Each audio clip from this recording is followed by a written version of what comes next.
கர்த்தருடைய வார்த்தைக்கு நேராய் திரும்புவோம். ஒரு பெரிய எதிர்பார்ப்போடு நீங்கள் வந்திருப்பீங்க. இன்னைக்கு ஆண்டவர் என்னோட பேசணும், எனக்கு ஒரு நல்ல வார்த்தையை தர வேண்டும் என்று சொல்லி ஒரு பெரிய எதிர்பார்ப்போடு வந்திருப்பீங்க. நான் நிச்சயமாக விசுவாசிக்கிறேன், கர்த்தர் இன்றைக்கு உங்களோட பேச போகிறார். நீங்கள் கர்த்தருடைய சத்தத்தை கேட்க போகிறீர்கள். நீங்கள் எந்த நிலைமையில வந்திருந்தாலும் ஸ்தோத்திரம், ஆண்டவர் இன்றைக்கு உங்களோட பேசி தாம் சொல்லும் வார்த்தையை உங்கள் வாழ்க்கையில் நிறைவேற்றுவேன் என்று எனக்கு சொல்லி அனுப்பியிருக்கிறார். எனவே நீங்கள் விசுவாசத்தோடு காத்திருப்பீர்களானால் அவர் தாம் சொல்லுகிற வார்த்தையை உங்கள் வாழ்க்கையில் நிறைவேற்றுவதற்கு உண்மை உள்ளவராக இருக்கிறார். பாசமுள்ள இயேசு அப்பா, பாரில் உம்மை உயர்த்துகிறேன். பரிசுத்தர் பரிசுத்தர் என்று பரலோகம் சேருகிறேன். பாசமுள்ள இயேசு அப்பா, பாரில் உம்மை உயர்த்துகிறேன். பரிசுத்தர் பரிசுத்தர் என்று பரலோகம் சேருகிறேன். பரிசுத்தர் பரிசுத்தர் என்று பரலோகம் சேருகிறேன். பாசமுள்ள இயேசு அப்பா, பாரில் உம்மை உயர்த்துகிறேன். பரிசுத்தர் பரிசுத்தர் என்று பரலோகம் சேருகிறேன். பரிசுத்தர் பரிசுத்தர் என்று பரலோகம் சேருகிறேன். நீங்களும் கூட சேர்ந்து பாடலாம். ஒரு முறை ஆண்டவர் மேல உள்ள அன்பினால அவர் பாதத்தில் அமர்ந்திருக்கும் போது அவரை புகழ்ந்து பாடுவதற்கு அவரே வார்த்தைகளை தந்து உற்சாகப்படுத்துகிற தேவனாயிருக்கிறார்.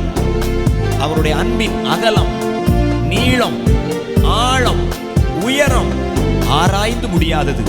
வேதமே சொல்லுகிறது, அறிவுக்கு எட்டாத அந்த அன்பு. பாசமுள்ள இயேசு அப்பா, பாரில் உம்மை உயர்த்துகிறேன். பரிசுத்தர் பரிசுத்தர் என்று பரலோகம் சேருகிறேன். பாசமுள்ள இயேசு அப்பா, பாரில் உம்மை உயர்த்துகிறேன். பரிசுத்தர் பரிசுத்தர் என்று பரலோகம் சேருகிறேன். பரிசுத்தர் பரிசுத்தர் என்று பரலோகம் சேருகிறேன். எந்தன் வாழ்விலே உந்தன் நன்மைக்காய் எந்நாளும் நான் உழைத்திடுவேன். எந்தன் வாழ்விலே உந்தன் நன்மைக்காய் எந்நாளும் நான் ஓடிடுவேன். பாசமுள்ள இயேசு அப்பா, பாரில் உம்மை உயர்த்துகிறேன். பரிசுத்தர் பரிசுத்தர் என்று பரலோகம் சேருகிறேன். பாசமுள்ள இயேசு அப்பா, கைகளை உயர்த்துவோமா? பரிசுத்தர் பரிசுத்தர் என்று பரலோகம் சேருகிறேன். பரிசுத்தர் பரிசுத்தர் என்று பரலோகம் சேருகிறேன். பரிசுத்தர் பரிசுத்தர் என்று பரலோகம் சேருகிறேன். எழுப்பூச்சி நான், புல்லின் பூவும் நான், தேடி வந்தீரே என் மேல் பாசம் வைத்தீரே. எழுப்பூச்சி நான், புல்லின் பூவும் நான், தேடி வந்தீரே என் மேல் பாசம் வைத்தீரே. பாசமுள்ள இயேசு அப்பா, பாரில் உம்மை உயர்த்துகிறேன். பரிசுத்தர் பரிசுத்தர் என்று. ஆமென் ஆமென். பாசமுள்ள இயேசு அப்பா, உம்மை உயர்த்தி கொண்டே இருப்பேன் அப்பா. நீர் பரிசுத்தர், நீர் பரிசுத்தர். ஹல்லேலூயா. பாசமுள்ள இயேசுவே, உம்மை உயர்த்துவோம், உம்மை ஆராதிப்போம், உம்முடைய நாமத்தை மகிமைப்படுத்துவோம். நீர் எங்கள் மேல் உள்ள அன்பு, எங்கள் மேல் வைத்த உம்முடைய அன்பு வெளிப்படும்படிக்கு தருகிற வார்த்தைகளுக்காக உமக்கு நன்றி சொல்லுகிறோம் அப்பா. நீர் எங்களுக்கு தருகிற உம்முடைய வார்த்தைகளுக்காக உமக்கு நன்றி சொல்லுகிறோம். உம்மிடத்துல வார்த்தையை பெற்று அதை விசுவாசித்து அதை எங்க வாழ்க்கையில சொந்தமாக்கி கொள்ள எங்கள் ஒவ்வொருவருக்கும் நீர் கிருபை பாராட்ட வேண்டும் என்று ஜெபிக்கிறோம். வார்த்தையை அனுப்பி உம்முடைய பிள்ளைகளை ஆசீர்வதியும், உயிர்ப்பியும், நன்மையினால் நிரப்பும். உம்முடைய நாம மாத்திரம் மகிமைப்பட ஜெபிக்கிறோம். ஆசீர்வதியும், ஆசீர்வதியும். இயேசுவின் நாமத்தில் கேட்கிறோம் நல்ல பிதாவே. எல்லாரும் சொல்லுவோம் ஆமென். ஹல்லேலூயா. ஸ்தோத்திரம். இன்னும் ஒரு சரணம் உண்டு. நீங்கள் விரும்பினால் யூடியூப்ல போய் இந்த பாடலை நீங்கள் கேட்டு கற்றுக்கொள்ளுங்கள், பாடி கர்த்தரை மகிமைப்படுத்துங்கள். கர்த்தர் உங்களை ஆசீர்வதிப்பார். ஆண்டவருக்கு எப்பெல்லாம் தம்முடைய பிள்ளைகள் மேல் கோபம் இருக்கிறதோ அப்பெல்லாம் துரத்தி அடிப்பார். ஆண்டவருக்கு எப்பொழுதெல்லாம் தம்முடைய பிள்ளைகள் மேல் பாசம் வருகிறதோ அப்பொழுதெல்லாம் அவர்களை தேடி வருகிற தேவனாக இருக்கிறார். அல்லேலூயா. ஸ்தோத்திரம். சுமார் 1000 வருஷம் தாவீதிலிருந்து சிதேக்கியா அப்படிங்கிற ராஜா வரைக்கும், ஸ்தோத்திரம், 40 ராஜாக்கள் யூதா இஸ்ரவேல் என்று ஆண்டவர் எவ்வளவோ அன்பு காட்டி மன்னித்து பாசம் காட்டி நடத்தி வந்தார். திடீர்னு அவருக்கு கோபம் வந்துச்சு. ஸ்தோத்திரம். பாபிலோனியர் அனுப்பி எல்லாத்தையும் சிதறடிச்சிட்டார். இப்போ 70 ஆண்டு காலங்கள் இஸ்ரவேல் ஜனங்கள் பாபிலோனில் அடிமையாக இருக்காங்க. திடீர்னு அவருக்கு அன்பு வருது. ஸ்தோத்திரம். எப்போதும் அவர் நம்ம மேலே அன்பாக இருக்கிற மாதிரி நடந்து கொள்வது நல்லது. அவர் அவ்வளவு சீக்கிரம் கோவப்பட மாட்டார். அப்படி கோவப்பட்டார்னா உண்டாகிற பாதிப்பை யாராலையும் தாங்கவும் முடியாது. ஸ்தோத்திரம். ஒருவேளை உங்களுடைய செயல்கள், உங்களுடைய பாவங்கள், அவிசுவாசங்கள் தேவனை வருத்தப்படுத்தி கோபப்படுத்தி தேவனுடைய கோபத்தின் மிளாரை உங்க வாழ்க்கையில நீங்க அனுபவித்து கொண்டிருப்பீர்களானால், இந்த ஞாயிற்றுக்கிழமை 2வது ஆராதனைக்கு வந்திருக்கிற நீங்கள் பாக்கியவான்கள். அவர் உங்கள் மேல் தம்முடைய பாசத்தை வெளிப்படுத்துகிற நேரத்தில் அவருக்கு முன்பதாக கர்த்தர் உங்களை அமர பண்ணி இருக்கிறார். ஹல்லேலூயா. ஸ்தோத்திரம். இந்த நேரம் அவர் உங்கள் மேல் பாசமாய் பார்க்கிற ஒரு நேரம். ஆமாம். ஸ்தோத்திரம். நீங்கள் கல்யாணமாகி குழந்தைகள் பெற்றவங்களாக இருப்பீங்கன்னா பிள்ளைகள் சேட்டை பண்ணும்போது எரிச்சலாக வரும். ஸ்தோத்திரம். அது அடங்காமல் பேசிட்டு அலஞ்சிட்டு வச்சுட்டு போது அதாக அட்டி வெளுக்கலாம் போல வரும். ஸ்தோத்திரம்.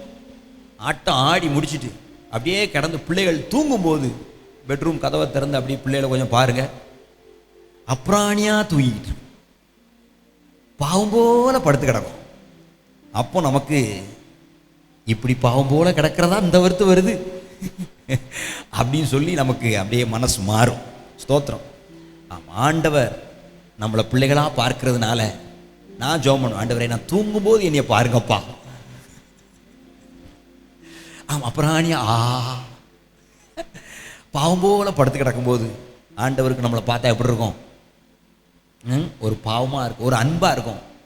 என்ன வருத்து வருதுங்க, தூங்கும்போது தானே அடங்கி கிடக்குதுங்க அப்படி சொல்லிட்டு வந்து அப்படி தலையை தடவி கொடுத்துட்டு அந்த ஆக்கில் ஒரு முத்தம் கொடுத்துட்டு அந்த ஆக்கில் முதுகை தட்டி கொடுத்துட்டு ஆண்டவர் போகிற மாதிரி. ஸ்தோத்திரம். ஆமாம். ஆண்டவர் நம்மளை பார்க்கும்போது நம்ம எப்படி இருக்கணும்? தூங்கிட்டு இருந்தால் நல்லது. ஸ்தோத்திரம். மற்ற நேரங்களில் ஊன்னு பேசிக்கிட்டு சபையில் அவங்க ஓட்டை இது உடசல் இப்படியாகும் அப்படியாகும், அந்த பிரதர் இந்த சிஸ்டர் இப்படிலாம் பேசும்போது ஆண்டருக்கு எப்படி இருக்கும்? உன்னை ரட்சித்து உன்னை குணமாக்கி உன்னை விடுவித்து நீ என்னை ஆராதிப்பேன்னு பார்த்தா நீ இப்படியா வாய் பேசிக்கிட்டு இருக்க அப்படின்னு கர்த்தருக்கு கோபமாக தான் வரும். நான் உனக்கு தேசத்தை கொடுத்து உன்னை ராஜரீகத்திற்கு உயர்த்தி உன்னை ஆசீர்வதித்து சகல ஜாதிகளிலும் உன்னை உயர்ந்ததான் உன்னை மாற்றி உன்னை இப்படி வச்சிருக்கிறேன், நீ இப்படியா பேசிக்கிட்டு இருக்க அப்படின்னு ஆண்டவர் கொஞ்சம் கோபமாக தான் இருக்கும். ஸ்தோத்திரம். ஆனால் அமைதியாக கிடக்கும்போது ஆண்டவருக்கே ஒரு இரக்கம் வரும். ஸ்தோத்திரம். அன்னைக்கு இஸ்ரவேல் ஆடி அடங்கி பள்ளத்தாக்கில் எலும்பு கூடா கிடக்குது. 70 ஆண்டு அடிமைத்தனம். ஸ்தோத்திரம். அப்படியே ஆண்டவர் பார்க்குறாரு. அந்த எலும்புகள் மேலே அவருக்கு என்ன வருது? ஒரு பாசம் வருது. என்னதான் இருந்தாலும் நம்ம பிள்ளைகள் தானே, என்னதான் இருந்தாலும் என் ஜனம் தானே, நான் இந்த ஜனத்தை மறுபடியும் தூக்கணுமே, இந்த ஜனத்தை நான் மறுபடியும் உயிர்ப்பிக்கணுமே, இந்த ஜனத்தை நான் மறுபடியும் ஆசீர்வதிக்கணுமே, இவர்களுக்கு நான் நன்மை செய்ய வேண்டும். ஹல்லேலூயா.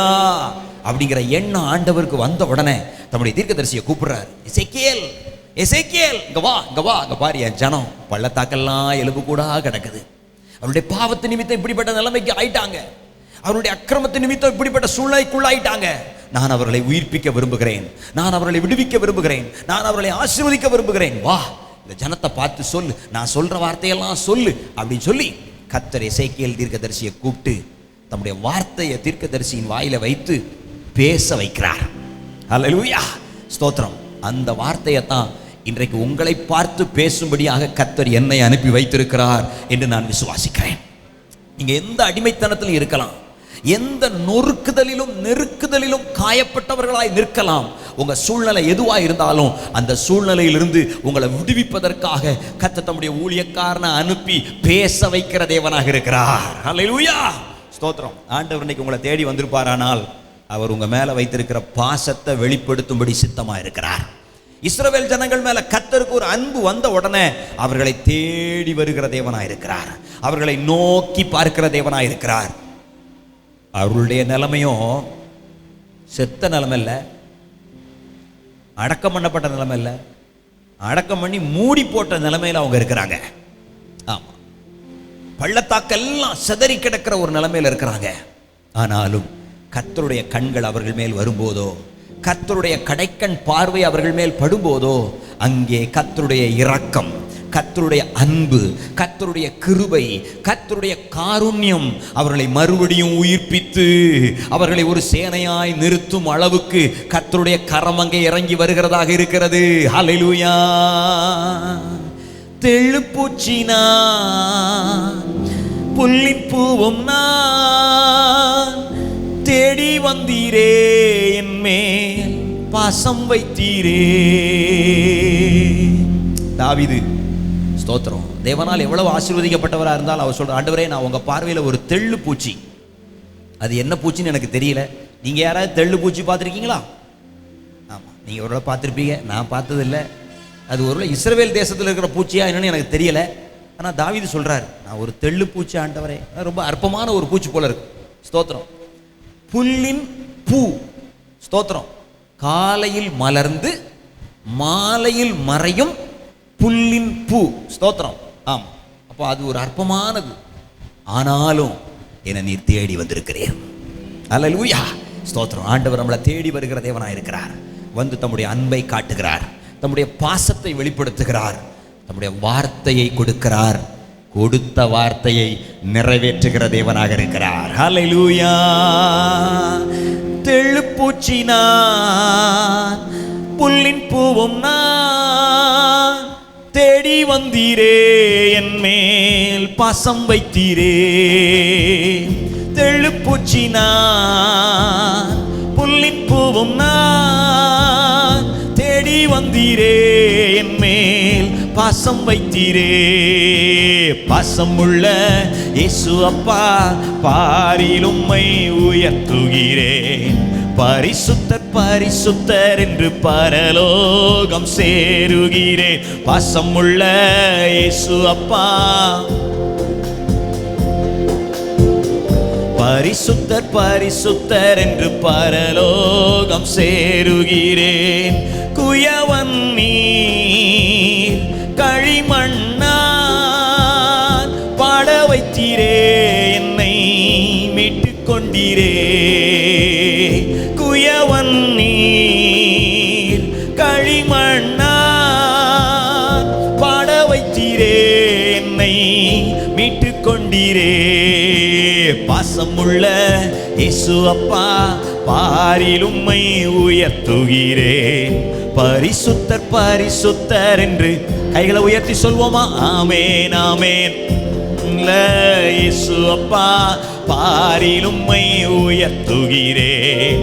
பரிசுத்தர் பரிசுத்தர் என்று, பரிசுத்தர் என்றே சொல்வேன். பரிசுத்தர் பரிசுத்தர் என்று. ஓ ஹல்லேலூயா ஹல்லேலூயா ஹல்லேலூயா.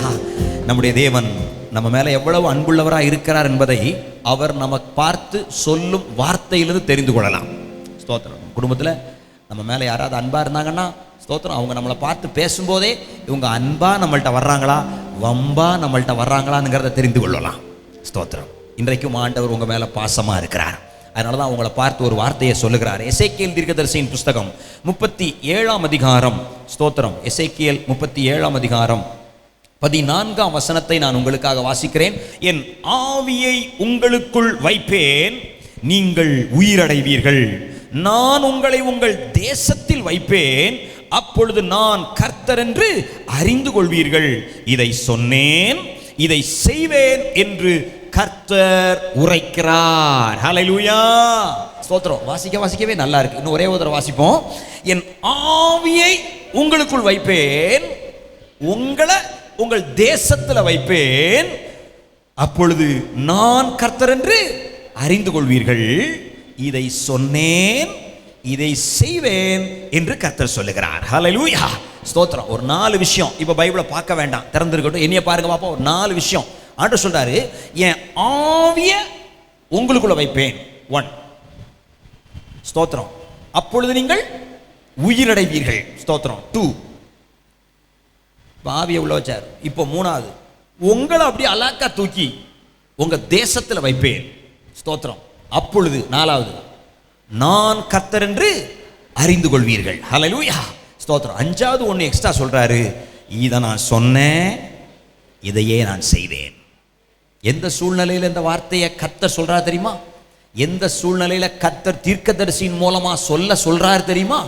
இஸ்ரவேல் ஜனங்கள் பாபிலோனிலே அடிமையா இருக்கும் போது, இந்த கால வேளையில நீங்க எந்த காரியத்தில் அடிமையா இருந்தாலும் சரி, ஸ்தோத்திரம், பாவத்திலேயோ சாபத்திலேயோ கடன்லையோ வியாதியிலையோ மனதளவில் உண்டான பிரச்சனை போராட்டத்திலேயோ வேற எந்த விதமான நஷ்டத்திலேயோ நெகட்டிவிலையோ நீங்கள் அடிமைப்பட்டிருப்பீர்களானால், உங்கள் அடிமைத்தனத்தினுடைய காலம் எத்தனை ஆண்டுகளாக இருந்தாலும், இந்த காலவெளியில கர்த்தருடைய வார்த்தை உங்களுக்கு நேராக வரும்போது அந்த வார்த்தையை ஆமென் என்று சொல்லி விசுவாசித்து உள்வாங்குவீர்களானால், கர்த்தர் நான் சொன்னேன் நான் செய்வேன் என்ற வார்த்தையின்படியாகவே தாம் சொல்லிய வார்த்தையை உங்க வாழ்க்கையில நிறைவேற்றுவதற்கு அவர் உண்மை உள்ளவராக இருக்கிறார். அல்லேலூயா. நம்ம ஆண்டவருக்கு ஒரு பழக்கம் உண்டு. எதையாவது ஒன்றை செய்யணும்னா முதல்ல தம்முடைய ஊழியக்காரன் மூலமாக அதை என்ன பண்ணுவார்? சொல்லுவார். அவர் சொல்லாமல் எதையும் செய்யறதில்ல. செய்யணும்னு நினைச்சதை சொல்லாமல் விட்டதும் இல்லை. அவர் சொல்லுகிறதைத்தான் செய்வார், செய்ய போவதைத்தான் சொல்லுவார். இது நம்முடைய ஆண்டவருடைய பழக்கமாக இருக்கிறது. ஸ்தோத்திரம். நம்ம சாராளுடைய வாழ்க்கையில் ஆண்டவர் ஒரு வார்த்தையை சொன்னார். அவர் சொன்ன வார்த்தை நிறைவேறுவதற்கு வாய்ப்பே இல்லாத சூழ்நிலையா இருந்தாலும், வேதம் சொல்லுகிறது, ஆதியாகமம் 21ஆம் அதிகாரம் 1ஆம் வசனத்தை யாராவது ஒருத்தர் வாசிக்க முடியுமா? ஆதியாகமம் 21:1. கர்த்தர் தாம் சொல்லி இருந்தபடி சாராள் பேரில் கடாட்சமானார். கர்த்தர் தாம் உரைத்தபடியே. இந்த 2 வேர்டு எனக்கு போதும். கர்த்தர் தாம் சொல்லி இருந்தபடி, கர்த்தர் தாம் உரைத்தபடி சாராளுக்கு செய்தருளினார். சொன்னபடி உரைத்தபடி செய்தருளினார். சொன்னதும் உரைத்ததும் ஒண்ணுதான். அப்ப கர்த்தர் என்ன சொல்றாரோ அதை அப்படியே சாராளுடைய வாழ்க்கையில் என்ன பண்ணாராம்? செய்தாராம். நான் விசுவாசிக்கிறேன், இன்னைக்கு கர்த்தர் சொல்றத உங்க வாழ்க்கையிலையும் அப்படியே செய்தருளி முடிக்க போகிறார். அல்லேலூயா, ஸ்தோத்திரம். கையை கட்டிக்கிட்டு இறுக்கமா உட்காராதீங்க. நல்ல வார்த்தையை சொல்லுங்க. ஆமேன். ஒரு நல்ல வார்த்தை வரும்போது அதுக்கு ஆமேன் சொல்லி பழகுங்க. அந்த வார்த்தையை கர்த்தர் உங்க வாழ்க்கையில் அப்படியே நிறைவேற்றுவார்னு 2 கொரிந்தியர் 1ஆம் அதிகாரம் கடைசி 4 வசனத்துல கர்த்தர் எழுதி வைத்திருக்கிறார். நாங்க சொல்ற வார்த்தை இயேசு கிறிஸ்து பிரசங்கம் பண்ணாலும் சரி, பவுல் பிரசங்கம் பண்ணாலும் சரி, தீமோத்தேயு பிரசங்கம் பண்ணாலும் சரி, பிரவீன் பாஸ்டர் பிரசங்கம் பண்ணாலும் சரி, யார் கர்த்தருடைய வார்த்தையை சொல்றாங்களோ அதற்கு அதை கேட்கிறவர்கள் ஆமேன் என்று சொல்லும் போது மாத்திரமே அந்த வார்த்தை ஆம் அல்ல என்று இராமல் ஆமேன் என்று அவருடைய வாழ்க்கையிலே பலிக்கக்கூடியதாக இருக்கிறது என்று வேதம் சொல்லுகிறது. அப்படியானால் கர்த்தருடைய வார்த்தை உங்க வாழ்க்கையில நிறைவேற வேண்டுமானால், நீங்கள் கர்த்தருடைய வார்த்தை உங்களை நோக்கி வரும்போது அதற்கு ஆமேன் என்று சொல்வீர்களானால், அந்த வார்த்தையை உங்க வாழ்க்கையில நிறைவேற்ற கர்த்தர் உண்மை உள்ளவராக இருக்கிறார். நான் நினைக்கிறேன், சாராளுடைய வாழ்க்கையில கர்த்தர் சொன்ன வார்த்தை நிறைவேறுவதற்கு காலதாமதம் ஆனதற்கு சாராள் ஆமேன் சொல்லாமல் சிரிச்சுக்கிட்டே இருந்தது கூட ஒரு காரணமா இருக்கலாம். கையை கட்டிக்கிட்டே உட்கார்ந்துருந்தது கூட ஒரு காரணமா இருக்கலாம். ஸ்தோத்திரம். ஆமா, நீங்க அப்படி இருக்காதீங்க. கையை கட்டிக்கிட்டு இறுக்கமா சிரிச்சுக்கிட்டே அப்படியே பார்த்துக்கிட்டு இல்லை. கர்த்தருடைய வார்த்தை வரும்போது காதை திறந்து அதை உள்வாங்கி அதற்கு ஆமேன் என்று சொல்வீர்களானால், கர்த்தருடைய வார்த்தை உங்க வாழ்க்கையில நிறைவேறுவதற்கு தீவிரமா இருக்கிறது. ஹல்லேலூயா, ஸ்தோத்திரம். ஆண்டவர் யாக்கோபை பார்த்து சொல்லும்போது அப்படிதான் சொல்றாரு. நான் உனக்கு சொன்னதை செய்யும் அளவும் உன்னை விட்டு விலகுவதும் இல்லை, உன்னை கைவிடுவதும் இல்லை. ஆதியாகமம் 28ஆம் அதிகாரத்தில் நீங்க பார்க்கலாம். கர்த்தர் யாக்கோபை பார்த்து சொல்றார், நான் உனக்கு சொன்னதை செய்யும் அளவும். சொல்லாததை செய்கிறவர் அல்ல, எதை சொல்லுகிறாரோ அதை செய்து முடிக்கிற தேவனாக இருக்கிறார். அவர் பரிசுத்தவான்கள் எல்லாருடைய வாழ்க்கையிலையும் உன்னை சொல்லுவார். எத்தனை பேர் விசுவாசிக்கிறீங்க? இப்ப கர்த்தர் என்னோட பேசி கொண்டிருக்கிறார். எஸ், கர்த்தர் உங்களோட பேசி கொண்டிருக்கிறார். இன்றைக்கும் கர்த்தர் உங்களோடு பேசுகிற அந்த வார்த்தையை இது எனக்குரிய வார்த்தை என்று நீங்கள் விசுவாசிப்பீர்களானால் இந்த வார்த்தையை உங்க வாழ்க்கையில நிறைவேற்ற கர்த்தர் உண்மை உள்ளவராக இருக்கிறார். இதை சொன்னேன் இதை செய்வேன் என்று சொன்னவைகள் எல்லாவற்றையும் விசுவாசிக்கிறவருடைய வாழ்க்கையில நிறைவேற்ற உண்மை உள்ளவராக இருக்கிறார். அல்லேலூயா. நம்ம ஆண்டவருக்கே ஒரு குணம் உண்டுங்க. அவர் எப்படிப்பட்டவரா? அவரை பத்தி சொல்றாரு பாருங்க. எசேக்கியேல் தீர்க்கதரிசியின் புஸ்தகம் 12ஆம் அதிகாரம் 25ஆம் வசனத்தை திருப்புங்க பார்ப்போம். எசேக்கியேல் 12:25 வாசிங்க. நான் கர்த்தர் நான் சொல்லுவேன். போதும், நான் சொல்லுவேன். அவர் சொல்றார் நான் கர்த்தர் நான் சொல்லுவேன். ஸ்தோத்திரம். நான் பாஸ்டர், நான் பிரசங்கம் பண்ணுவேன். இன்னொருத்தர் சொல்லுவார் நான் டிரைவர், சொல்லுங்க நான் வண்டி ஓட்டுவேன். இன்னொரு அம்மா சொல்லுவாங்க நான் டீச்சர், நான் டீச் பண்ணுவேன். ரைட்டா? ஸ்தோத்திரம். இது மாதிரி ஒவ்வொருத்தரும் அவரவர் வேலையை சொல்லுவாங்க இல்லையா? ஆமா. இவர் சொல்றாரு நான் கர்த்தர் நான் சொல்லுவேன். அப்படின்னா இவர் கர்த்தர்னா இவர் என்ன பண்ணுவாராம்? சொல்லுவார். அவ்வளவு ஈஸியா சொல்ல மாட்டாரு. அவரை தேடி வர்றவங்கள்ட்ட அவர் நல்ல வார்த்தை சொல்லுவார். அடுத்த வார்த்தை சொல்லுது நான் கர்த்தர் நான் சொல்லுவேன், நான் சொல்லும் வார்த்தை நிறைவேறும். ஹல்லேலூயா. இனி தாமதியாது. ஸ்தோத்திரம். ஆண்டவர் சொல்ற வார்த்தை என்ன செய்யும்? நிறைவேறும். அது தாமதியாது. எனக்கு அருமையான கர்த்தருடைய பிள்ளைகளே, நீங்க மட்டும் அதற்கு ஆமேன் என்று சொல்லிக்கொண்டே இருப்பீர்களானால் கர்த்தர் தாம் சொல்லிய வார்த்தையை உங்க வாழ்க்கையில நிறைவேற்றுவதற்கு உண்மை உள்ளவராக இருக்கிறார். நீங்க குழப்படி பண்ணாம கலகம் பண்ணாம கர்த்தருடைய வார்த்தையை நிறைவேறுவதற்காக காத்திருப்பீர்களானால் கர்த்தராகிய ஆண்டவர் உரைக்கிற வார்த்தைகள் எல்லாவற்றையும் அவரே உங்க வாழ்க்கையில நிறைவேற்றி கொடுப்பதற்கு உண்மை உள்ளவராக இருக்கிறார். அதனாலதான் அந்த எசேக்கியேல் தீர்க்கதரிசன புஸ்தகத்தில் அடிக்கடி இந்த வார்த்தையை பார்க்கலாம். நான் கர்த்தர், நான் சொல்லும் வார்த்தை நிறைவேறும், நான் சொல்லுவேன், அதை செய்வேன். அந்த வசனத்தை சொல்றாம இதை சொன்னேன் இதை செய்வேன் என்று கர்த்தர் சொல்லுகிறார். அல்லேலூயா. அப்படி அவர் என்ன சொல்றாரு? இப்ப விஷயத்துக்குள்ள வருவோம். முதல் காரியம், என் ஆவியை உங்களுக்குள் வைப்பேன். அப்ப சிறையிருப்பு மாற வேண்டுமானால், அடிமைத்தனம் மாற வேண்டுமானால், மரித்த நிலை உயிர் மீட்சி அடைய வேண்டுமானால் நீங்கள் முதலாவது முக்கியத்துவம் கொடுக்க வேண்டிய காரியம் என்னவா இருக்கு தெரியுமா? தேவனுடைய ஆவியானவரை உள்வாங்குகிற அனுபவத்திலே வளருகிறவர்களாக இருக்க வேண்டும். ஒவ்வொரு காலகட்டத்திலையும் ஒவ்வொரு விதமான பிரச்சனை வாழ்க்கையில வந்துகிட்டு தான் இருக்கும். ஸ்தோத்திரம். இதை நான் உங்களுக்கு தீர்க்க தரிசனமா சொல்றேன். சாவர வரைக்கும் பிரச்சனை இருந்துகிட்டு தான் இருக்கும். நான் பிரச்சனை இல்லாம நான் வாழ விரும்புறேன் அப்படின்னா அதுக்கு கிறிஸ்தவ வாழ்க்கை ஏற்றது அல்ல. ஸ்தோத்திரம். The Christian life is not the bed of roses, it's full of thorns. ஸ்தோத்திரம். அது முட்கள் நிறைந்த பாதை தான். நீங்க அப்படியே ரோஜாப்பூ போட்ட மெத்த அதான் கிறிஸ்தவ வாழ்க்கை நினைப்பீங்கன்னா நீங்க ஏமாந்துருவீங்க. ஆனால் அந்த முள்ளுகள் நிறைந்த பாதையில உங்களுக்கு சேதமில்லாமல் உங்களை நடத்தி கொண்டு போவதற்கு உங்க கூட ஒருத்தர் இருக்கிறார் என்கிற விசுவாசம் உங்களை அங்கே வெற்றி சிறக்க பண்ணும். உங்க இருளை அது வெளிச்சமாய் மாற்றும். அல்லேலூயா. ஸ்தோத்திரம். இங்க இருக்கிற அந்த மரித்த நிலைமை ஒரு பெரிய உயிர் மீட்சி அடைந்த நிலைக்குள் வருவதற்கு ஆண்டவர் சொல்றாரு என் ஆவியை நான் உங்களுக்குள்ள வைப்பேன். அதான் ஃபர்ஸ்ட் ஸ்டேஜ். யார் பரிசுத்த ஆவியின் அபிஷேகத்திற்கு பரிசுத்த ஆவியின் வல்லமைக்கு முக்கியத்துவம் கொடுத்து சபையில வருகிறார்களோ அவர்களை நான் உயிர்ப்பிப்பேன். ஹல்லேலூயா.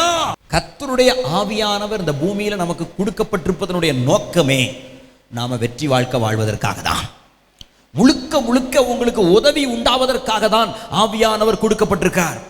ஆமா. ஒருவேளை இயேசுவே நீங்க எங்களெல்லாம் விட்டுட்டு அப்போஸ்தலர் நாட்களிலேயே சீசர்கள் காலத்திலேயே நீங்க மேலே போயிட்டீங்களே. ஆமா, நல்லது. இயேசுவே சொல்றார் நான் போவது நல்லது. அப்பந்தான் வேறொரு தேற்றவாளன் வருவார். அவர் வந்து உங்களை சகல சத்தியத்திலும் என்ன செய்வாரு? நடத்துவார். நான் சொல்றேன், இயேசு இருந்திருந்தார்னா ஒன்னு திருநெல்வேலியில் எங்க சபையில் இருக்கணும், அல்லது தூத்துக்குடியில. ரெண்டு இடத்துல இயேசுவால் நினைச்ச முடியாது, இருக்க முடியாது. ஆனால் அவரே ஆவியானவராக வந்துட்டார்னா ஒரே நேரத்தில் அமெரிக்காலையும் இருப்பாரு, ஜப்பான்லையும் இருப்பாரு, திருநெல்வேலியும் இருப்பாரு, தூத்துக்குடியும் இருப்பாரு. என்ன ஒன்றும் ஆமைன்னு சொல்ல மாட்டேங்க இல்லையா? இயேசு மனுஷனா அந்த பூமியில இருக்கும்போது எருசலேமில் மட்டும்தாங்க சுத்தி வந்தாரு. ஆனால் அவர் போய் ஆவியானவரை அனுப்பின பிற்பாடு ஆவியானவர் எங்கும் யாபித்து தேவனுடைய வல்லமையை மகிமையை வெளிப்படுத்துவதற்கு ஆவியானவர் தேவ பிள்ளைகளுக்கு உதவி செய்கிறவராக இருக்கிறார். ஆவியானவர் உங்களுக்கு உதவியாக கொடுக்கப்பட்டிருக்கிறார். உங்களுடைய உதவியாளரை நீங்கள் சரியாக பயன்படுத்தாமல் இருப்பீர்களானால் அது உங்கள் தவறு. நீங்க நல்லா வாழ்வதற்கும் நீங்கள் ஆசீர்வதிக்கப்படுவதற்கும் தேவனால் ஒரு ஆவியானவர் அருளப்பட்டிருக்கிறார். தேவன் ஆவியானவராய் உங்களோடு கூட இருக்கும்படியான ஒரு வடிவத்தில் இருக்கிறார். உங்களால் எட்டி தொடக்கூடிய அளவிலே, உங்களால் உணரக்கூடிய அனுபவத்திலே உங்களோடு கூட இருக்கும்படியாக ஒரு ஆவியானவர் உங்களுக்கு கொடுக்கப்பட்டிருக்கிறபடினால் அந்த ஆவியினால் நிரப்பப்பட்டிருக்கிற ஒரு வாழ்க்கை வாழ்வீர்களானால் கர்த்தர் தம்முடைய வார்த்தையை உங்க வாழ்க்கையில நிறைவேற்றுகிற தேவனாயிருப்பார். அவர் சொல்றார், நீங்க அடிமைத்தனத்தில் இருக்கலாம், மரித்த நிலைமையில் இருக்கலாம், உலர்ந்து போய் இருக்கலாம், ஸ்தோத்திரம். ஆனாலும் ஆவியானவருக்கு இடம் கொடுங்கள். பரிசுத்த ஆவியானவரை வாஞ்சித்து பாருங்க. எனக்கு தெரியல எத்தனை பேர் பரிசுத்த ஆவியின் அபிஷேகத்தை பெற்றிருக்கீங்கன்னு சொல்லி. பரிசுத்த ஆவியின் அபிஷேகத்தை பெற்ற உடனே மாத்திரம் பிரச்சனை தீராது. அதுலயும் பல அளவுகள் இருக்குது. ஸ்தோத்திரம். ஆவியானவரை பெறாத விசுவாச வாழ்க்கை இருக்குது. ஆவியானவரை பெற்றுக்கொண்ட பிற்பாடும் ஆவியானவரில் வளருகிற அநேக படிகள் இருக்கிறது. நீங்க எந்த நிலைமையில் இருந்தாலும் அந்த நிலைமைக்கு ஏற்ற பிரச்சனையை தான் நீங்க என்ன பண்ணிட்டு இருப்பீங்க, சந்தித்துக் கொண்டிருப்பீர்கள். பரிசுத்தாவின் அபிஷேகத்தை பெறாட்டா அதற்குரிய பிரச்சனையை சந்திச்சுட்டு இருப்பீங்க. ஆவியின் அபிஷேகத்தை பெற்றுக்கொண்டா இன்னும் பலமுள்ளவர்களாய் ஆகி விடுவீர்கள். இன்னும் பலமான பிரச்சனைகளை எதிர்கொள்கிறவர்களாய் மாறுவீர்கள். பரிசுத்தாவியின் அளவில் நீங்க வளர வளர நீங்கள் சந்திக்கிற பிரச்சனை அதிகமாகி கொண்டு தான் இருக்கும். ஆனா பரிசுத்தாவியின் அளவில் வளர்ந்து வளர்ந்து உங்களுக்கு வருகிற பிரச்சனைகளை ஜெயித்து கொண்டே இருக்க வேண்டும். எடுத்த உடனே தாவீதுக்கு ஆண்டவர் கோலியாத்தை அனுப்ப மாட்டார். முதல்ல ஒரு கரடி அனுப்புவார். அவருடைய விசுவாசத்திற்கும் பலத்துக்கும் ஏற்ற மாதிரி அவர் கரடியோடு போராடி என்ன செய்வார், ஜெயிப்பார். கரடி வந்து ஜெயிச்சாச்சு, அப்பாட முடிஞ்சது. இல்ல, அடுத்தது என்ன வரும், ஒரு சிங்கம் வரும்.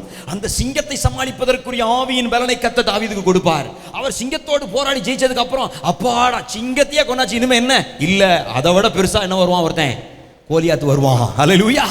ஆமா, அடுத்தது கோலியாத்தை ஜெயிக்கணும். போட்டு அடிச்சு ஆவியில நிரம்பி கர்த்தருடைய வார்த்தையை சொல்லி ஸ்தோத்திரம் உயிர் மீட்சி அடைந்து கோலியாத்தை கொன்னதுக்கு அப்புறம் அடுத்தது ஒரு வில்லன் வருவான். அது யாரு, சவுலு. ஆமா, இப்படி வரிசையா ஆட்கள் என்ன பண்ணிட்டு தான் இருப்பாங்க, வந்துகிட்டே தான் இருப்பான். சவுல், சரி சவுலையே ஜெயிச்சாச்சு. அப்புறம் இவனால அடிக்க முடியாத ஒரு அகிதாபேல், அப்புறம் இவனால கை நீட்ட முடியாத, பேச்சு பேச முடியாத ஒரு அப்சலோம், இவர்களெல்லாம் எதிரியாய் வரும்போது ஆவியினால் நிறையப்பட்ட ஒரு வாழ்க்கையின் மூலமாக மாத்திரமே அப்படிப்பட்ட சத்துருக்களை நம்முடைய வாழ்க்கையில ஜெயிக்க முடியும். ஆமா ஏங்க, எதிரி சிங்கமாக கரடியாக இருந்தா ரெண்டா கிழிச்சிடலாம். எதிரி பெத்த பிள்ளையா இருந்தா, எதிரி உற்ற நண்பனா இருந்தா, எதிரி உயிர் தோழனா இருந்தால், எதிரி கெட்டிய மனைவியாக இருந்தால், எதிரி கணவனாக இருந்தால் அவர்களையும் சமாளிக்க தான் செய்யணும். ரெண்டா கிழிச்சிட முடியாது. எப்படி, எதிரி மனைவி ஆகிவிட்டால் இதோ வருகிறேன் சிங்கத்தை கிழித்தது போல. ஏங்க, சிங்கம்னா கிழிக்கலாம். ஆமா, சவுல என்ன செய்ய முடியாது, மாமா. சவுல் யாரு, தாவீதுக்கு மாமா. கிழிச்சிட முடியுமா, ரெண்டா சிங்கத்தையே கிழிச்சிட்டேன், வாடா. கிழிக்க கூடாது, கிழிக்க முடியாது. ஸ்தோத்திரம். ஆமா, அதை விட மீகாள், ஆமா தூசிக்கிறான். நீ இஸ்ரவேலின் ராஜாவா, அற்ப மனுஷனை போல வஸ்திரத்தை கிழிச்சு போட்டு இப்படி ஆடிட்டிய, பேசதான் செய்வா. அவளையும் ஜெயிக்கணும், மாமனையும் ஜெயிக்கணும். நான் சிங்கத்தையே கொண்டுட்டேன், நான் கரடியவே கொண்டேன்னு சொல்லி அங்கே நம்ம ஆம்சம் முறுக்கிட்டு போனோம்னா அது ஆவியானவருடைய நிறைவு அளவு அதிகமாக அதிகமாக நாம் சந்திக்கிற பிரச்சனைகளும் மனிதர்களும் வித்தியாசப்பட்டு கொண்டே இருப்பார்கள். அத்தனை பேரையும் ஜெயித்து வருவதற்கு, அத்தனை சூழ்நிலையிலும் நீங்கள் உயிர்ப்பிக்கப்படுவதற்கு ஆண்டவர் சொல்றாரு, என் ஆவியை உங்களுக்குள்ள வைப்பேன். அல்லேலூயா. நீங்க பரிசுத்த ஆவியானவரை வாஞ்சித்து பாருங்க. உங்க பிரச்சனை எதுவா இருந்தாலும் அந்த பிரச்சனையை மேற்கொள்வதற்கான ஒரு புதிய வழியை ஆவியானவர் உங்களுக்கு திறந்து விடுவதற்கு போதுமானவராக இருக்கிறார். இதுதான் இன்னைக்குரிய தீர்க்க தரிசனம், இன்னைக்குரிய ரேமா. இங்கே கூடி வந்திருக்கிற நீங்கள் இந்த வார்த்தையை உள்வாங்குவீர்களானால், ஆவியானவருக்கு இடம் கொடுப்பீர்களானால், ஆவியானவரே எனக்கு உதவி செய்யும் என்று அவரை அழைப்பீர்களானால், ஆண்டவர் சொல்றார், அதை கொடுப்பதற்காக தான் இன்னைக்கு நான் வார்த்தையை அனுப்பி இருக்கிறேன். என்னுடைய ஆவியை உங்களுக்குள்ள வைப்பேன் என்று சொன்னேன், நான் சொன்னபடியே செய்ய போகிறேன். அல்லேலூயா. ஆண்டவர் சொல்லிட்டார்னா அதை செய்வாரு. இப்போ நான் உனக்கு தர ஆயத்தமா இருக்கிறேன்னு சொல்லும் போது ஆவியானவரை கேட்டு பாருங்க, டப்புன்னு கொடுப்பாரு. ஸ்தோத்திரம். உங்களுக்கு ஒரு விஷயத்தை கொடுப்பதற்கு ஒரு ஆள் காத்து கொண்டிருக்கும் போது, உங்களுக்கு ஒரு gift கொடுக்கறதுக்கு ஒரு ஆள் காத்துக்கிட்டு இருக்கும்போது, அவங்கள்ட்ட போய் எனக்கு ஒரு gift தாங்களேன்னு கேட்டா அவங்களுக்கு எப்படி இருக்கும்?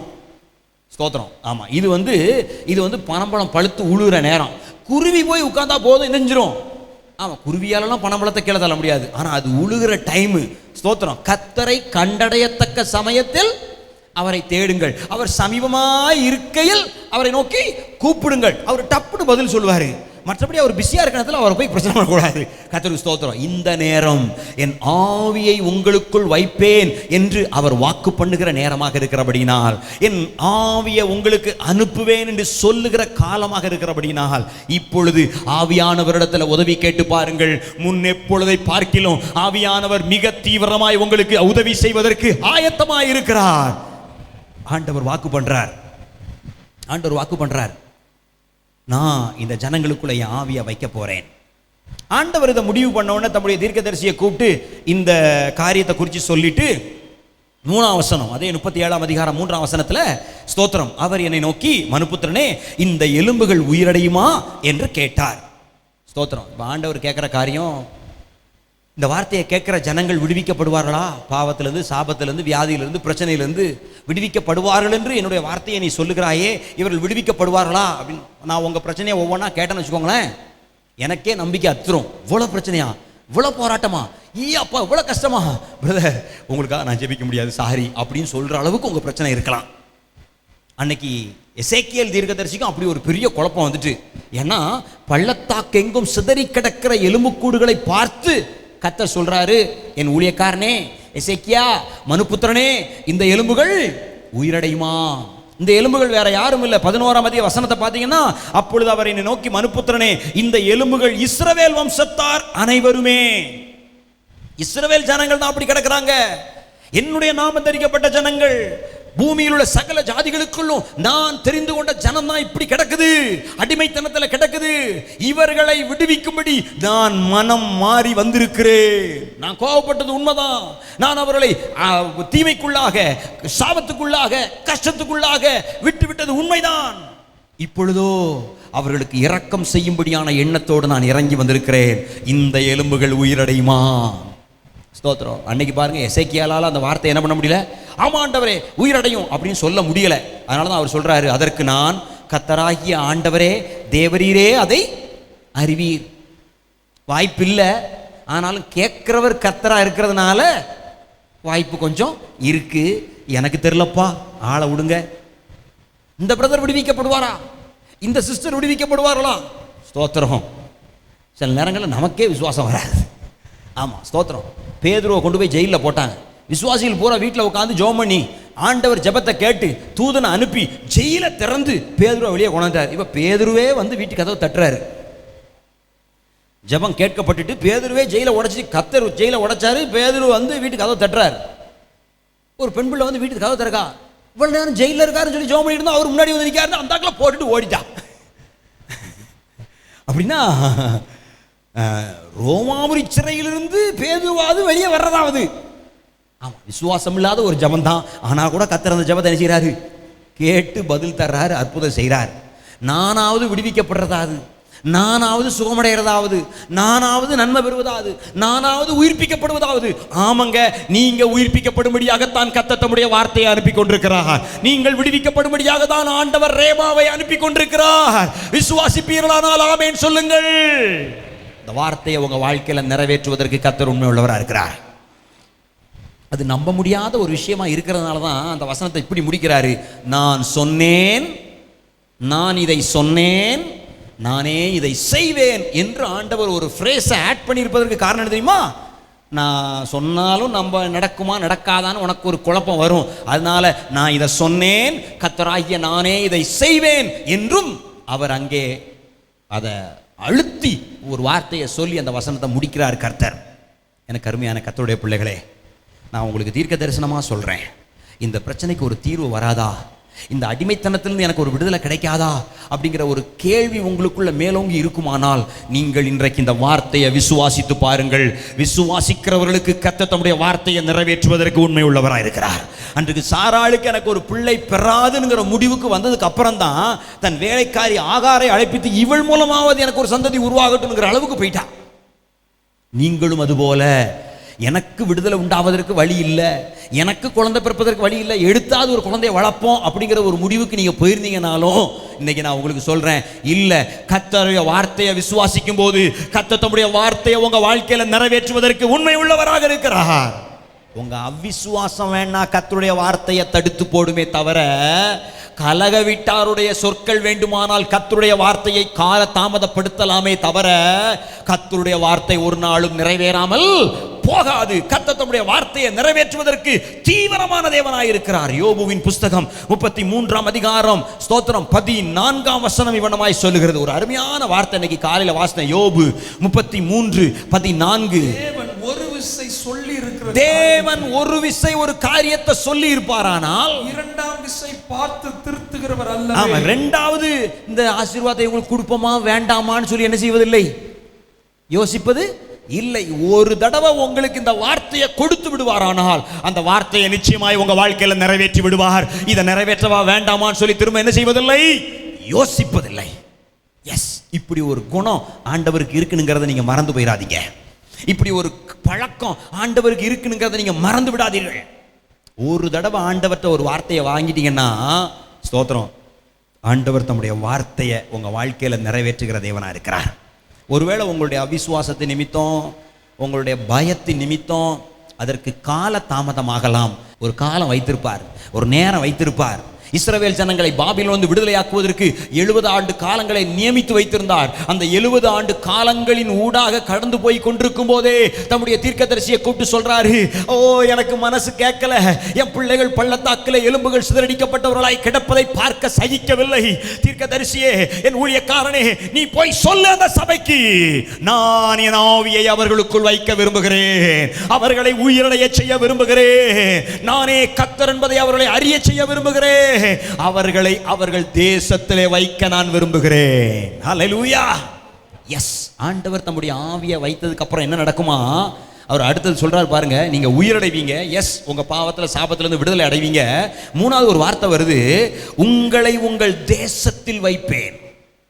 உங்களை உங்கள் தேசத்தில் வைப்பேன். நல்ல தேசத்திலிருந்து சிதறடிக்கப்பட்டவர்களாய் அடிமைகளாய் பாபிலோனுக்கு கொண்டு வரப்பட்டாங்க இல்லையா, பாபிலோன்ல இருக்கும்போது தான் அந்த வார்த்தை வருது. பாபிலோன்ல அடிமைகளா இருக்கும்போது தான் எசேக்கியேல் தீர்க்கதரிசியும் பாபிலோன்ல தான் இருக்காரு. அங்கதான் கர்த்தருடைய வார்த்தை வருது. அவர் சொல்றாரு, உங்களை உங்கள் தேசத்துல கொண்டு போய் வைப்பேன். அல்லேலூயா. தேசம் என்றால் என்ன தெரியுமா, உங்க ஸ்தானம், கர்த்தர் உங்களுக்கு கொடுத்த ஸ்தானம். நீதிமொழிகளின் புஸ்தகத்தில் ஒரு வசனம் இருக்குது, தன் கூட்டை விட்டு அலைகிற குருவி எப்படி இருக்குமோ அப்படியே தன் ஸ்தானத்தை விட்டு அலைகிற மனுஷனும் இருப்பான் அப்படின்னு ஒரு வசனம் இருக்குது. ஸ்தோத்திரம். ஒரு குருவி ஒரு கூடு கட்டி இருக்குது, குஞ்சு பொறிச்சிருக்குது, திடீர்னு வந்து பார்த்தா கூடையே காணோம், ஒன்னையும் காணோம்னு அந்த குருவிக்கு எப்படி இருக்குமா, அப்படியே உலகமே இருண்ட மாதிரி இருக்கும். தன் ஸ்தானத்தை விட்டு அப்படியே தவிச்சுக்கிட்டு அலையும் அந்த குருவி. அங்கே போ இங்கே போ எங்கே போகும் தெரியாமல் பஸ்ஸில் கூட அடிபட்டுரும். ஸ்தோத்திரம். ஒரு மனுஷனுடைய ஸ்தானத்திலிருந்து ஒரு மனுஷனை தூரம் எடுத்தா அது எவ்வளவு வலி நிறைந்தது என்பதை அந்த ஸ்தானத்தை விட்டு எடுபட்ட மனிதர்களுக்கு தான் அந்த வலி தெரியும். ஸ்தோத்திரம், ஸ்தோத்திரம். ஒரு மனுஷனுடைய ஸ்தானம் அவனிடத்திலிருந்து பிடுங்கப்படவே கூடாது. ஒரு நாளும் கர்த்தர் அதை செய்ய மாட்டார். ஆனால் பாவம், சாபம், பிசாசு அதை ஒரு மனுஷனுடைய வாழ்க்கையில உண்டாக்கிரும். ஆண்டவர் சொல்றாரு, நீ இழந்த ஸ்தானத்தில் உன்னை நான் மறுபடியும் தூக்கி வைக்க போகிறேன். நான் உன் தேசத்துல உன்னை மறுபடியும் கொண்டு போய் வைக்க போகிறேன். நீ எங்க இருந்து பிடுங்கப்பட்டாயோ, நீ எந்த ஜெப வாழ்க்கையிலிருந்து கீழே விழுந்தாயோ, எந்த வேத தியானத்திலிருந்து விலகி வந்தாயோ, எந்த உபவாச வாழ்க்கையிலிருந்து குறைந்து போனாயோ, மறுபடியும் உன்னை அந்த ஸ்தானத்துல உயிர்ப்பித்து நான் வைக்க போகிறேன். நீ எப்படி ஓடி ஓடி ஊழியம் செய்தாயோ, ஆத்தும பாரத்தோடு ஜெபித்தாயோ, தேசத்திற்காக கண்ணீர் வடித்தாயோ, அவைகள் எல்லாவற்றையும் நீ மழுங்கடித்திருக்கலாம். மறுபடியும் உன்னை உன் தேசத்துல வைக்க போகிறேன். மறுபடியும் உன்னை உன் ஸ்தானத்துல உயர்த்தி வைக்க போகிறேன். மறுபடியும் அங்கே நான் கர்த்தர் என்பதை நீ அறிந்து கொள்ளும்படி செய்ய போகிறேன். ஹல்லேலூயா. எனக்கு அருமையான கர்த்தருடைய பிள்ளைகளே, அதுதான் கர்த்தர் தம்முடைய பிள்ளைகளை தம்முடைய தேசத்துல வைப்பேன்னு சொல்ற வார்த்தைக்கு சமமா இருக்கிறது. ஸ்தோத்திரம். அன்றைக்கு இஸ்ரவேல் ஜனங்கள் இஸ்ரவேலை விட்டு பாபிலோனுக்கு அடிமையா போனாங்க. அவங்கள பார்த்து கர்த்தர் சொன்னார், பாபிலோன்ல இருந்து மறுபடியும் உங்களை இஸ்ரவேல்ல கொண்டு வைப்பேன்னு சொல்லி. இப்போ உங்களை யாரையும் ஆண்டவர் அப்படியே அலாக்க தூக்கி இஸ்ரவேலுக்கு கொண்டு போக போறது இல்ல. உங்க ஸ்தானத்திலிருந்து நீங்கள் வழி விலகி இருப்பீர்களானால், உங்க ஸ்தானத்திலிருந்து நீங்கள் பெயர்க்கப்பட்டிருப்பீர்களானால், உங்கள் மகிமையின் ஸ்தானத்திலிருந்து நீங்கள் தகர்க்கப்பட்டிருப்பீர்களானால், ஓ ஸ்தோத்திரம், மனிதர்களுடைய சூழ்ச்சியினால, பொறாமையினால, பிசாசின் போராட்டத்தினால உங்களுடைய ஸ்தானம் அசைக்கப்பட்டிருக்குமானால், ஸ்தோத்திரம், ஒரு கூட்டை விட்டு அலைகிற குருவியை போல இரவும் பகலும் அதை குறித்து கலங்கி தவித்துக் கொண்டிருப்பீர்களானால், இந்த வார்த்தையை நீங்க பிடித்துக் கொள்ளுங்கள், இந்த வசனத்தை நீங்க விசுவாசியுங்கள். ஆண்டவர் சொல்றாரு, உன்னை உன் ஸ்தானத்துல மறுபடியும் நான் தூக்கி வைக்க போகிறேன், என் ஆவியை அனுப்புவேன், நீ உயிர்ப்பிக்கப்படுவ, உன்னை மறுபடியும் உன் தேசத்துல வைக்க போறேன், உன் ஸ்தானத்துல வைக்க போகிறேன். ஹல்லேலூயா. எனக்கு அருமையான கர்த்தருடைய பிள்ளைகளே, அன்றைக்கு இஸ்ரவேல் ஜனங்கள் பாபிலோனில் அடிமையாக இருந்தார்கள். அந்த வார்த்தை அவர்களுக்கு நேராய் வந்த போதோ அவர்களுக்கு எவ்வளவு பெரிய ஆறுதல். நம்பின ஒவ்வொருவரையும் கர்த்தர் பாபிலோனின் அடிமைத்தனத்திலிருந்து தூக்கி தன்னுடைய ஸ்தானத்தை மறுபடியும் உயர்த்தி வைத்தார் என்பது எத்தனை உண்மையோ அப்படியே உங்களுக்கும் செய்ய போகிறார் என்பது உண்மையிலும் உண்மையாயிருக்கிறது. அடுத்த வார்த்தை சொல்றாரு, கர்த்தராகிய நான் இதை சொன்னேன், இதை செய்வேன் என்று கர்த்தர் உரைக்கிறார். ஹல்லேலூயா. ஆண்டவர் சொன்னார்னா அது அப்படியே செய்கிறவராய் இருக்கிறார். யோசுவாவின் புஸ்தகம் 21ஆம் அதிகாரம் 45ஆம் வசனத்தை வாசிங்க. கர்த்தர் இஸ்ரவேல் குடும்பத்தாருக்கு சொல்லியிருந்த நல் வார்த்தைகளில் எல்லாம் ஒரு வார்த்தையும் தவறி போகவில்லை, எல்லாம் நிறைவேறிற்று. ஹல்லேலூயா. ஒரு கைதட்டு கொடுப்போமா அந்த நல்ல தேவனுக்கு? ஆண்டவர் சொல்றாரு, இஸ்ரவேல் குடும்பத்தாருக்கு, இது ஒரு குடும்ப ஆராதனைன்னு நோட்டீஸ்ல போட்டிருந்தீங்க. நான் சொல்றேன், இங்க கூடி வந்த ஒவ்வொருவருடைய குடும்பத்திற்கும் கர்த்தர் கொடுத்த வாக்குத்தத்தங்களில் ஒரு வார்த்தை கூட தவறி போவது இல்லை, ஒரு நல் வார்த்தை கூட விலகி போவது இல்லை, எல்லாம் நிறைவேறும். ஆமென் சொல்றவங்களுக்கு மட்டும் அப்படியே செய்யுங்க ஆண்டவரே. ஸ்தோத்திரம். ஆண்டவருடைய வார்த்தை உங்களுக்கு நேராய் வரும்போது அதை பிடித்துக் கொள்கிறவர்கள் பாக்கியவான்கள். கர்த்தர் தம்முடைய வார்த்தையை உங்க வாழ்க்கையில நிறைவேற்ற உண்மை உள்ளவராக இருக்கிறார். ஆண்டவர் சொல்றார், என் ஆவியை உங்களுக்குள்ள வைப்பேன், வாஞ்சித்து கேளுங்க. இப்பொழுது ஆண்டவர் உங்களை அன்பா பார்க்கிற நேரம். நீங்க எந்த அடிமைத்தனத்தில் சிக்கி நெளிந்து கொண்டிருந்தாலும் பரவாயில்ல, உங்க நெருக்கம் எவ்வளவு கொடியதா இருந்தாலும் பரவாயில்ல, ஐயோ நான் இப்படி ஒரு அடிமைத்தனத்தில் மாட்டியிருக்கிறேன், எனக்கு ஒரு விடுதலை இல்லையா, இந்த பிரச்சனையிலிருந்து எனக்கு ஒரு தீர்வு இல்லையா, என்றைக்கு எனக்கு விமோச்சனம் என்கிற கேள்வியோடு இந்த இடத்துல உட்கார்ந்துருப்பீங்கன்னா, கர்த்தர் உங்களை பார்த்து தான் சொல்றாரு. அன்றைக்கு இஸ்ரவேலின் அடிமைத்தனத்தை பார்த்து ஒரு தீர்க்கதரிசி அனுப்பி சொன்ன வார்த்தையை இன்றைக்கும் தம்முடைய ஊழியக்காரனை அனுப்பி சொல்லுகிறார். அந்த ஜனங்கள் விசுவாசிக்கும் போது அந்த வார்த்தையை அவருடைய வாழ்க்கையில நிறைவேற்றுவது எத்தனை உண்மையோ அப்படியே கர்த்தர் தம்முடைய வார்த்தையை நிறைவேற்றுவதற்கு உண்மை உள்ளவராக இருக்கிறார். ஹல்லேலூயா. ஆண்டவருக்கு இப்போ உங்க மேல பாசம் வந்திருக்கிறது, ஆண்டவருக்கு இப்பொழுது உங்க மேல அன்பு வந்திருக்கிறது. ஆண்டவருடைய அன்பை உணர்ந்து, அப்பா உம்முடைய வார்த்தையை என் வாழ்க்கையில நிறைவேற்றுங்க, உம்முடைய ஆவியை அனுப்புங்க, என்ன உயிர்ப்பீங்க என்கிற ஜெபத்தை ஏறெடுப்பீர்களானால் கர்த்தர் தம்முடைய வார்த்தையை உங்க வாழ்க்கையில நிறைவேற்றுவதற்கு உண்மை உள்ளவராக இருக்கிறார். இருக்கிற இடங்களிலே கண்களை மூடி கர்த்தருடைய முகத்தை நோக்கி பார்ப்போமா? உம்முடைய வார்த்தைகளுக்காக உமக்கு நன்றி ஆண்டவரே, உம்முடைய ஆவியை அனுப்புங்க ஆண்டவரே. ஹல்லேலூயா, ஹல்லேலூயா, ஹல்லேலூயா, ஹல்லேலூயா. உங்க ஆவியை அனுப்புங்க, என்ன உயிரடைய செய்யுங்க, உலர்ந்த எலும்புகள் இந்த நாளில் உயிரடைய வேண்டுமே. நிச்சயமாய் செய்வார். எனக்கு அருமையான கர்த்தருடைய பிள்ளைகளே, ஓ இதோ அவர்கள், எங்கள் எலும்புகள் உலர்ந்து போயிற்று, எங்கள் நம்பிக்கை அற்று போயிற்று, நாங்கள் அறுப்புண்டு போகிறோம் என்று சொல்லுகிறார்கள். மோசமான ஒரு நிலைமை தான். இஸ்ரவேல் ஜனங்களுக்கு கடினமான ஒரு காலம் தான். பாபிலோனின் அடிமைத்தனம் எவ்வளவோ வேதனையை உண்டாக்கியது உண்மைதான். இதோ நாங்கள் உலர்ந்து போகிறோம், எங்கள் நம்பிக்கை அற்று போயிற்று, நாங்கள் அறுப்புண்டு போகிறோம். அப்படிதான் அந்த எலும்புகள் எல்லாம் சொல்லிச்சான். ஒருவேளை நீங்களும் அப்படிப்பட்ட வார்த்தைகளை சொல்லிக் கொண்டிருக்கிற நிலையில இருக்கலாம். ஆனாலும் கர்த்தருடைய வார்த்தை உங்களை பார்த்து வருகிறது, என் ஆவியை அனுப்புவேன், நீங்கள் உயிரடைவீர்கள், உங்களை உங்கள் தேசத்தில் வைப்பேன், உங்க ஸ்தானத்தில் உயர்த்தி வைப்பேன், அங்கே அங்கே அந்த ஸ்தானத்திலே நான் கர்த்தர் என்று அறிந்து கொள்வீர்கள். கர்த்தராகிய நான் இதை சொன்னேன், இதை செய்வேன். ஹல்லேலூயா. உங்க ஆவியை அனுப்புங்க, என்ன உயிரடைய செய்யுங்க, எலும்புகள் இந்த நாளில் உயிரடைய வேண்டுமே. ஜெபத்தோடு உங்க ஆவிய அனுப்புங்க. இன்னைக்கு அபிஷேகம் பெறாதவர்கள் தேவ அபிஷேகத்தை